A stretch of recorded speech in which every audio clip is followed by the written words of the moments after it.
Payday hits, and for about 48 hours you feel unstoppable. You check your balance and it looks huge. You order the nicer food. You buy the thing you'd been thinking about. You feel, for a moment, genuinely rich. Then it's the 25th. Same bank account, same job, same salary you had 2 weeks ago, and suddenly you're calculating whether you can afford a coffee. Nothing about your actual financial situation changed in any meaningful way. You didn't lose your job. You didn't have some catastrophic expense.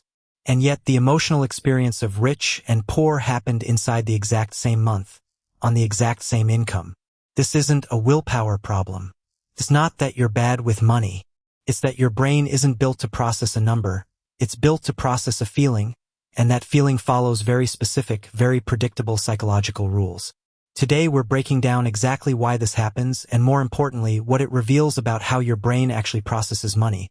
Because once you see the mechanism, the Payday to 25th cycle stops feeling like a mystery and starts feeling like something you can actually work with. Here's the foundational idea. Your brain doesn't experience your bank balance as an absolute quantity. It experiences it relative to a reference point, and that reference point shifts constantly. This comes from prospect theory, developed by psychologists Daniel Kahneman and Amos Tversky, work that eventually won a Nobel Prize in economics. Their core finding: people don't evaluate outcomes in absolute terms. They evaluate them as gains or losses relative to a reference point, and the emotional intensity of a loss is roughly twice as powerful as the emotional intensity of an equivalent gain. On Payday, your reference point resets.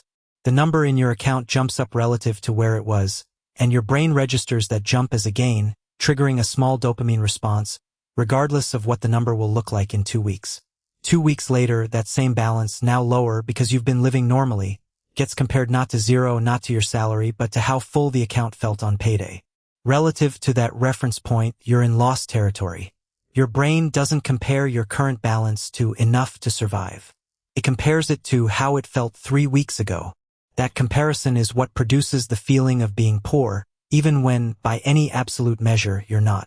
Now let's talk about why Payday specifically produces a high, not just neutral relief. Behavioral economist Richard Thaler described a concept called mental accounting, the idea that people don't treat money as fully fungible. Instead, we mentally sort money into separate accounts, based on where it came from and what it's for, even though it's all sitting in the same physical bank account.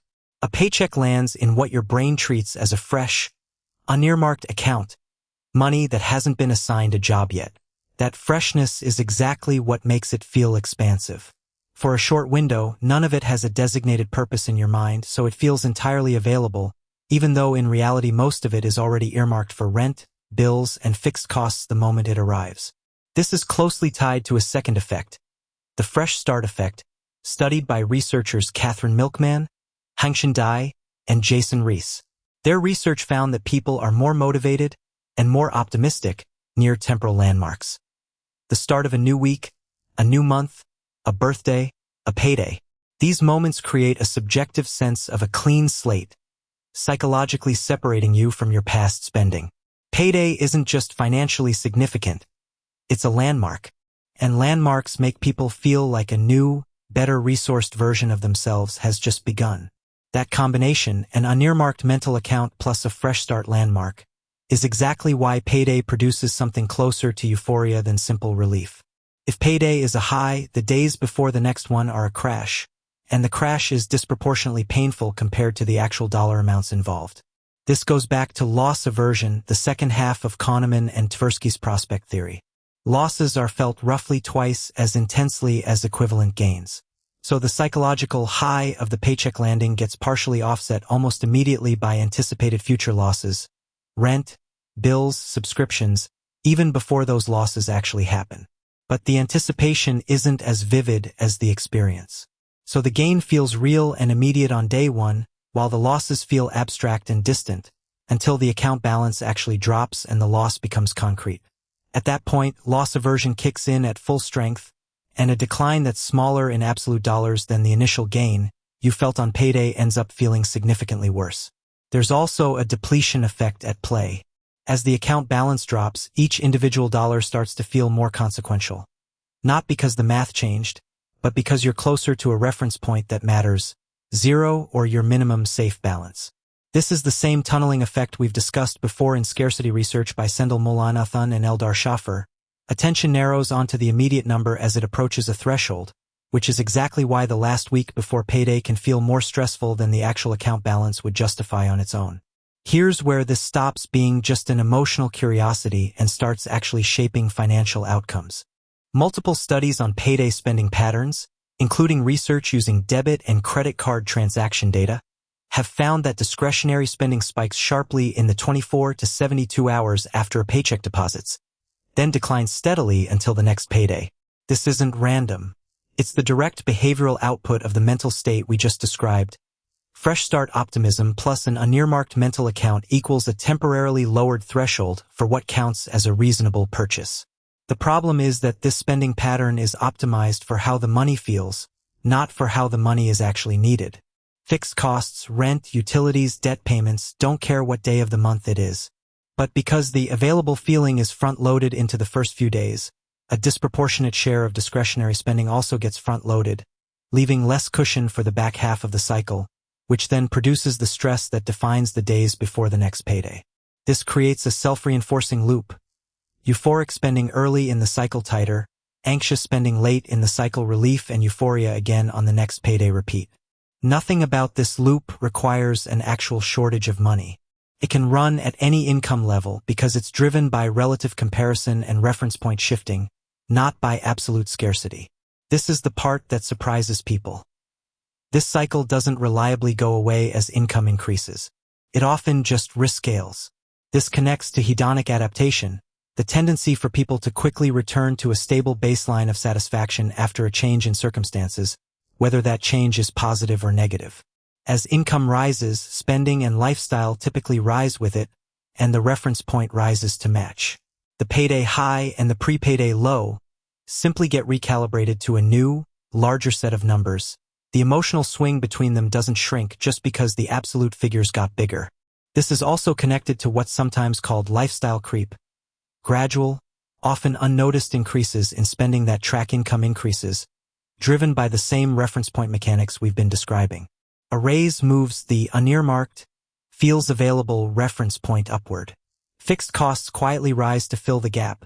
A nicer apartment, a nicer car, and within a few months, the account is following the exact same payday to 25th emotional cycle, just with more zeros involved. The people who consistently break this pattern aren't the ones who earn dramatically more. They're the ones who change the structure, automating savings and fixed costs the moment the paycheck lands, so the unearmarked mental account shrinks before the fresh start euphoria has a chance to spend it. Here's the reframe that actually matters. The payday to 25th cycle isn't evidence that you're careless with money or lack discipline. It's the predictable output of well-documented cognitive mechanics, reference point shifting, mental accounting, loss aversion, the fresh start effect, running exactly as designed in every human brain, including the brains of people who are, by any objective measure, extremely financially secure. This is why even high earners describe feeling broke before payday. The feeling was never a reliable measurement of financial health. It's a measurement of where you are relative to your last reference point. That reframe changes what the actual fix looks like. It's not try harder to feel differently about money. That fights biology and usually loses. It's removing the decision from the emotional window entirely. Automating transfers to savings or investments the moment the paycheck lands means the fresh start euphoria has less unearmarked money to work with in the first place. The reference point itself gets restructured, rather than asking willpower to override it every single month. So the next time payday hits and you feel that rush, or the 25th hits and you feel that dread, recognize it for what it actually is. Not a verdict on your financial health, but your brain running a reference point comparison it can't help but run. The number didn't lie to you twice. Your brain compared it to two different starting points and produced two different feelings from the same underlying reality. The goal isn't to stop feeling that swing completely. That's probably not realistic. The goal is to stop letting the swing make your financial decisions for you.